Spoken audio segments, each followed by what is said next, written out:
What's up, everybody? Welcome back to the channel. Today we have another trade recap, and I took this trade over on M&Q. You can see my executions right here, 422. I made about probably almost $400 today trading the Nasdaq. I took this trade at around, let's see, 9:59, got out of it at around 10:06 for my full profits. Now today's trade was pretty risky. I'm not gonna lie, it was low key against my bias, but I kind of have a reason for it. So heading on over to TradingView using the replay feature, we can see coming into pre-market throughout all of pretty much from PM New York session yesterday to market open today.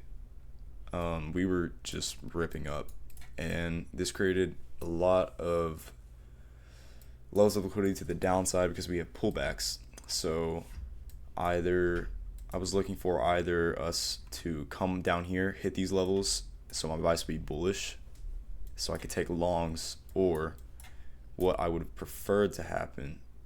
Well, actually, it doesn't really matter, but I would prefer to happen is we come up, hit these levels, and we take shorts because my bias would be bearish because we took out liquidity to the upside, and then vice versa to the downside.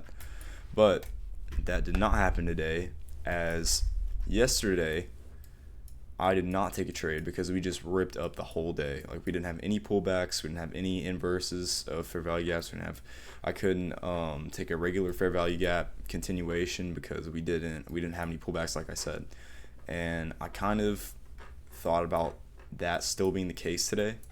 So even though, if you can see here, we did end up taking out levels of liquidity, as you can see. So normally my bias would be bearish and I would want to be looking for shorts. But you can see straight off market open, we were just ripping up. And I kind of suspected that we were not going to have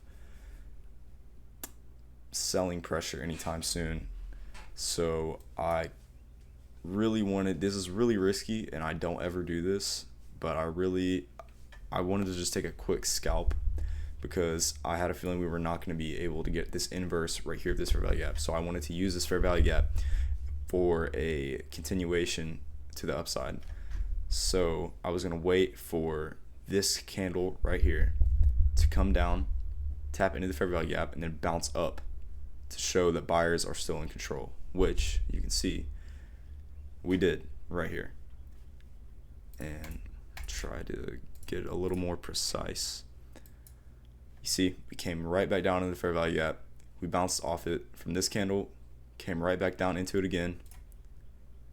We bounced off it again. So this showed me that we still had some room to go higher, even though this was really risky. And I did end up upping my size on this eval because I think it's taking way too long for me to pass it.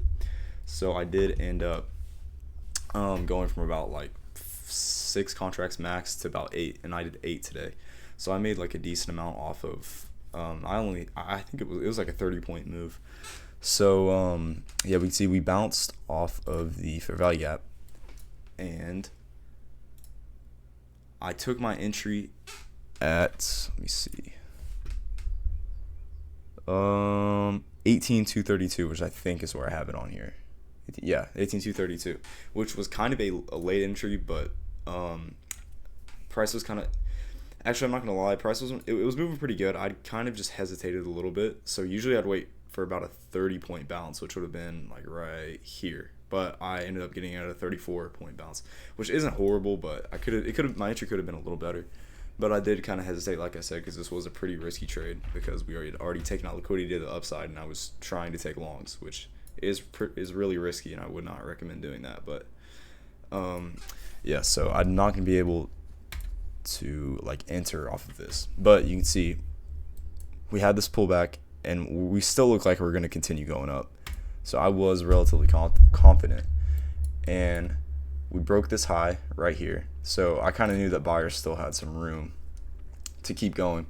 So I think about right here is where I took 5 out of 8 contracts out. So I secured, let's see, $155, nothing too crazy. But around here, obviously because we took out liquidity, buyers started to like show some weakness, which they hadn't shown before. As you can see, like we're kind of dying down, forming a doji candle. So I ended up taking 2 out of my remaining 3 contracts out here. And I had 1 runner, and at this point my stop loss was at break even from my first trim. So yeah. And then usually I would wait until one of these levels of liquidity right here got hit before I took my final contract out. But the reason I didn't is because if we go on over to ES, you can see we ended up taking out, I believe it was this level right here, this one right here, this level of liquidity right here, before we actually took it out on NQ.